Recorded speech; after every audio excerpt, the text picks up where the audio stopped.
In this lesson, we are going to load products from Backend. In previous session, we created an API at this address, localhost colon 5000/API/products.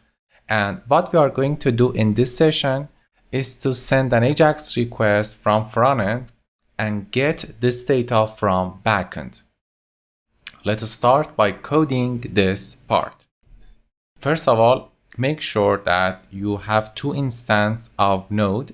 The first one is running npm start in the root folder of Amazona for backend, and also in the front end you should run npm start in the front end folder. By having this, we are ready to start coding. First of all, edit home screen and make render function async.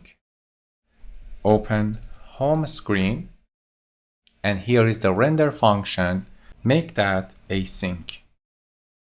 Second step, fetch products from /API/product in the render method. So what we are going to do at this point is to send an AJAX request.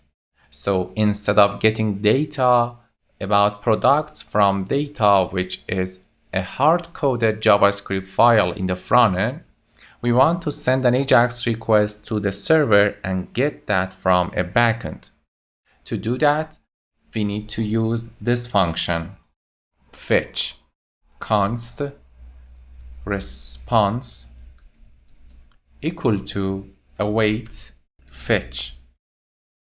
Fetch method accepts two parameters. The first parameter is the URL we are going to send a request to.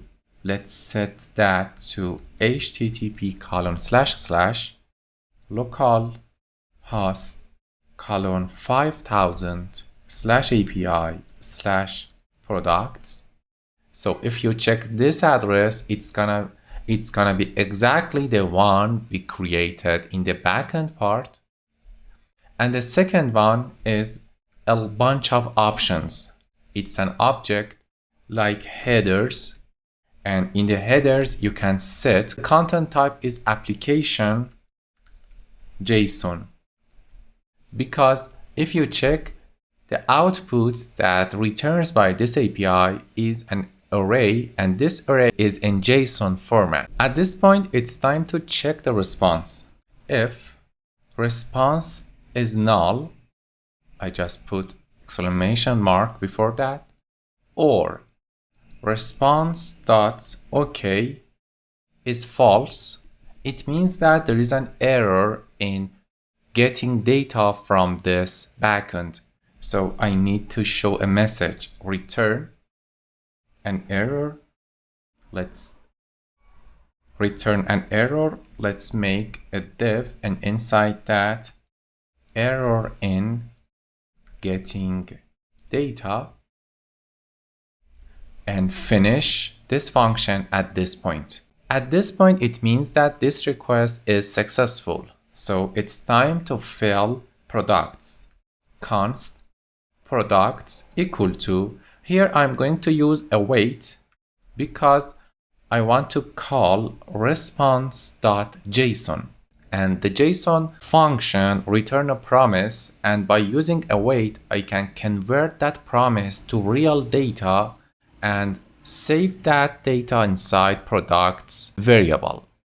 So there is no need to have this line at all, and by having these lines of code, it's possible to get backend data in the front end part. The last step to implement this feature is to go to app.js.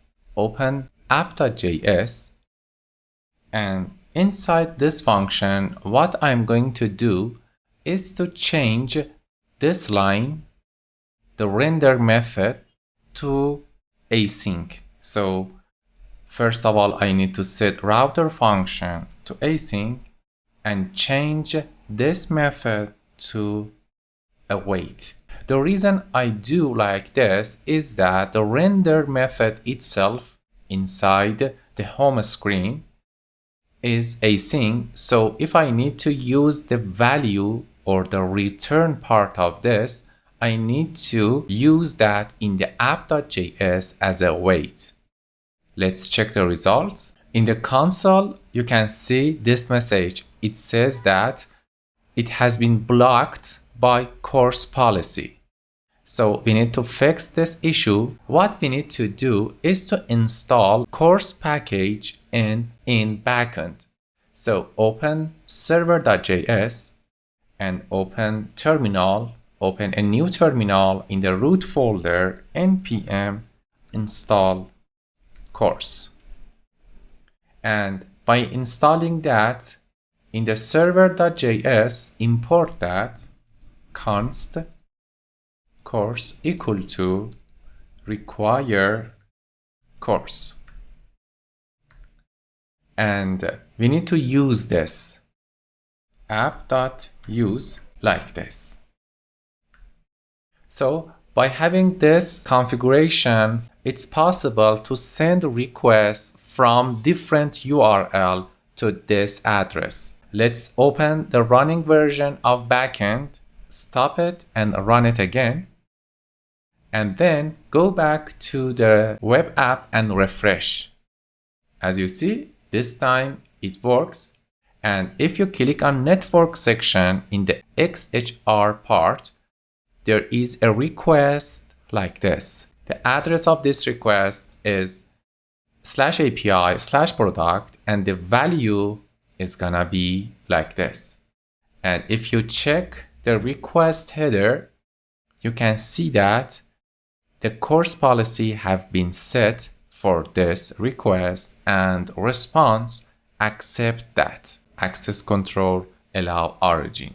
Very good. Let's get rid of this line because we do not need the data in the front end. Also, you can delete the data.js in the front end folder because we are going to get access data from backend. And at this point, we just get our data from backend. That's all for this lesson. For next lesson, we are going to install Babel to start coding in ES6 syntax in the backend. Until that lesson, bye-bye.